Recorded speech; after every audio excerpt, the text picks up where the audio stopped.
Hey guys, my name is David and welcome back to my channel. Today I am going to be doing a book review. Today's book I'm going to be talking about is called Below by Laurel Hightower.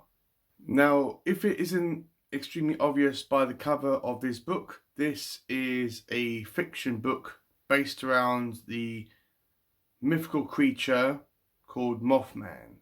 Now, I've been kind of intrigued and interested and fascinated, and whatever word you want to call it, by this creature because this creature originated in the same state in America that my dear friend Pax Panic, who is sadly no longer with us, originated in.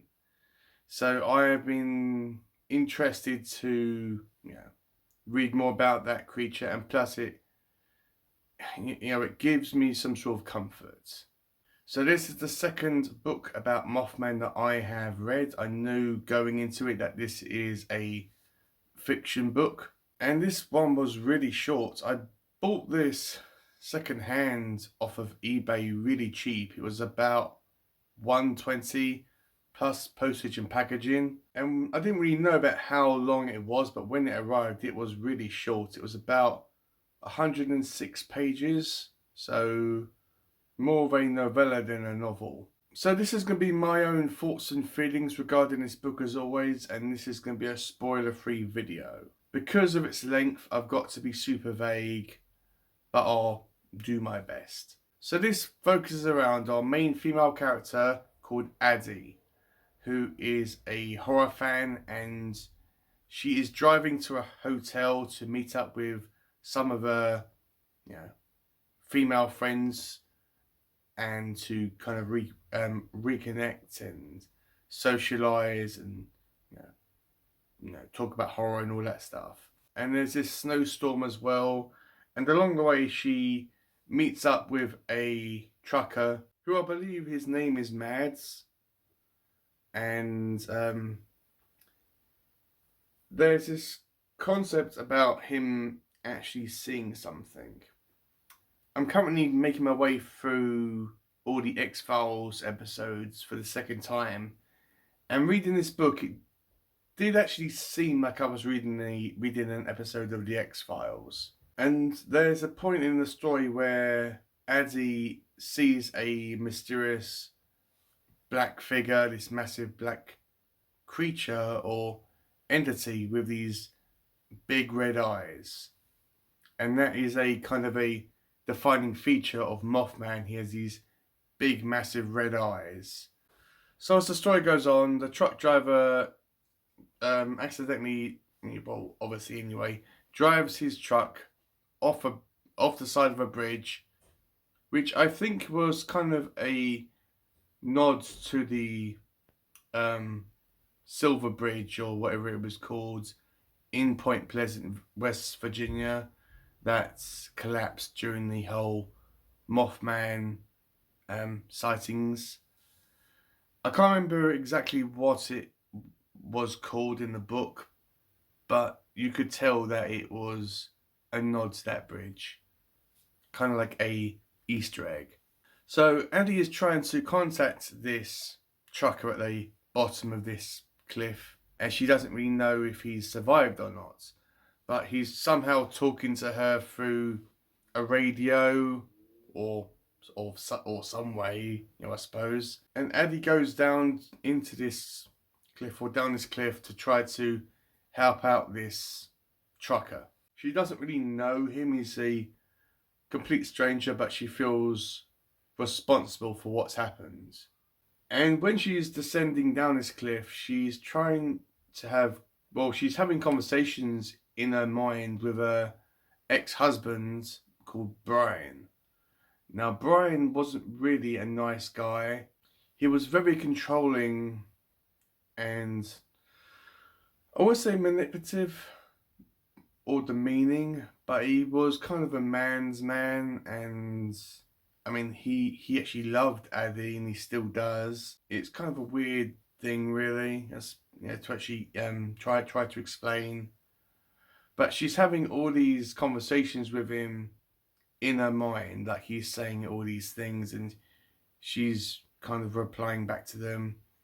And there's all these other characters that she's having these conversations with, and we're not really sure about whether they are real or whether they're completely made up in her head and she's going batshit insane and crazy and imagining all these voices. But when she's down in this cliff, she finds these mysterious creatures that attack her and attack the driver. And I believe it's not Mothman, I believe it's some other creatures. And it's more of a survival story at that point. She finds this mysterious cargo that the trucker was trying to deliver to somebody or whatever. That shocks her, and it's very strange. She doesn't know how to process it. As I said, it's just a survival story of her just trying to get out of this situation. You may be thinking at this point, Mothman's on the cover. Does he have a big role? Mothman is barely in this story. He shows up about 2, maybe 3 times. He isn't a villain or anything like that. I mean, he's not good or evil. He's just lurking in the background. If you don't know anything about Mothman and you're going into this book without knowing anything about him, then I think that you won't really appreciate it more. I mean, you don't really have to know every single thing about the creature, but it's probably beneficial for you just to watch, like a documentary on YouTube about the creature before you read this book, as it might, well, not might, it probably will increase your enjoyment and appreciation for this whole story. But as I said, you don't really need to know everything about him in order to understand him in the context of this book. Addie as a character, she starts off very timid and shy and all that type of stuff. And right at the end of the book, her character kind of changes dramatically. She's very independent and she's a very strong character, which is fine. But there isn't really much of a character arc. She's just shy and timid, and then at the end of the book, I don't know whether Laurel didn't know how to finish the book or end her character arc, so she just made her strong and powerful at the end of the book. Which fair enough. Addie went through a lot of shit during this whole story. She went through hell, and I suppose that would actually change somebody, but there wasn't much of a change in her when she was going through that process, and it just seemed a bit, sudden in my personal opinion. So as a horror book, I mean, when you're reading a novella, you're thinking, well, I mean, it is what it is. It's the story that the author had in their mind, and that's the whole story. That's all you're gonna get. That's basically it, whether you like it or not. And when you're reading a novella, you're like, well, I would like a little bit more. I would like to have it fleshed out. But this story, despite its size, there was a lot in it. There was a lot of context in the story, and I don't really know how Laurel could have fleshed it out and made it a bit longer, but I liked it. I liked it for what it was. I didn't catch every single bit of it. I mean, this is probably one of them books where you have to reread it numerous times in order to, get all the, get everything and understand everything that's happening in the context of the story. And this is something that, I wouldn't mind rereading again. I mean, it wasn't anything fantastic or anything groundbreaking. It's not going to be in my top 10 favourite books of 2023. But it wasn't terrible. It wasn't good and it wasn't terrible. It was simply a okay story.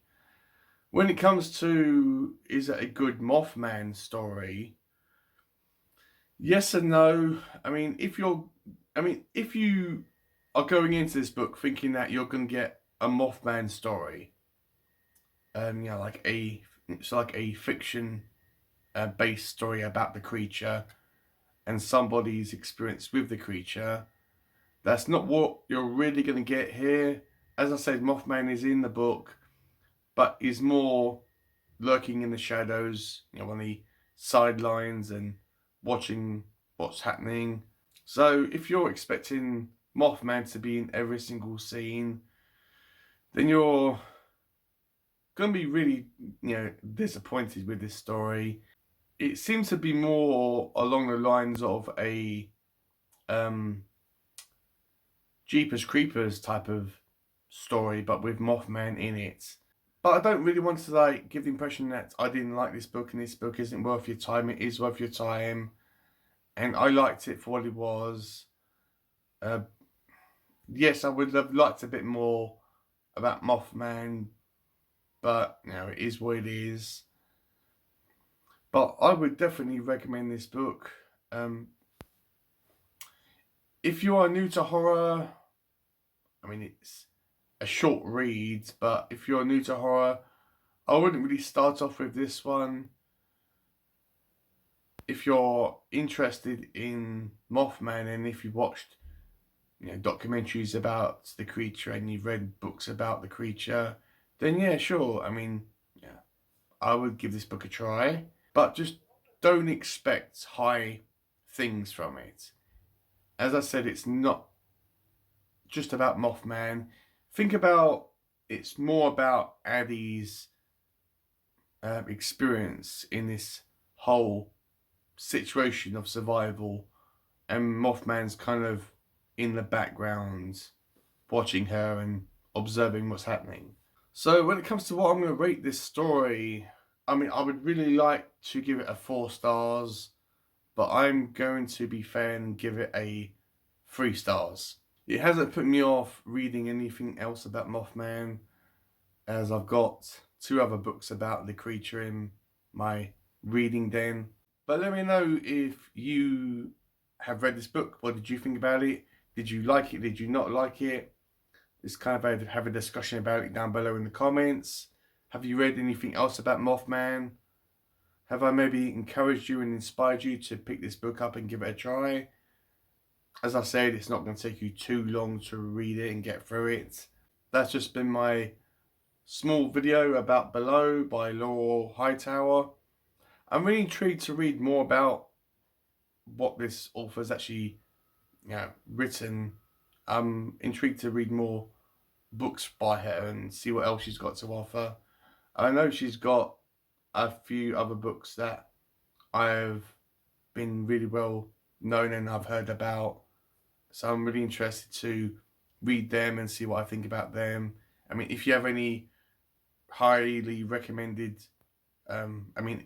if you have any recommendations about where I should go with Laurel Hightower's work, then please comment them down below and I will check them out.